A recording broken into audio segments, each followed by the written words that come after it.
ସାତର ବିଭାଜ୍ୟତା ଆମେ କିପରି ଜାଣିବା? ଉଦାହରଣ ମନେକର ଗୋଟିଏ ସଂଖ୍ୟା 42 ନେବା।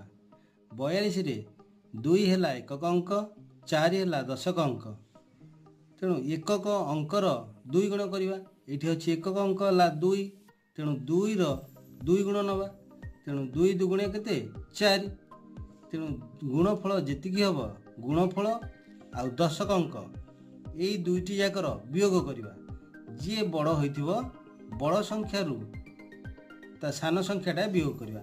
ଏଇଠି ସଂଖ୍ୟା ଦୁଇଟି ସମାନ, ତେଣୁ ଗୁଣଫଳ ଫେଡ଼ାଣ ଦଶକ ଅଙ୍କ ସମାନ ଯେଉଁ ସଂଖ୍ୟାଟି ହେବ 0 କିମ୍ବା 7ର ଗୁଣିତକ ଯଦି ଆସିବ ତେବେ ସଂଖ୍ୟାଟି 7 ଦ୍ୱାରା ବିଭାଜ୍ୟ ବୋଲି ଜାଣିବା। ଏଠାରେ ଗୁଣଫଳ ହେଲା 4, ଦଶକ ଅଙ୍କ ହେଲା 4, ତେଣୁ 4 ବିୟୋଗ ଫଳ 4 ସମାନ 0। ତେଣୁ ସଂଖ୍ୟା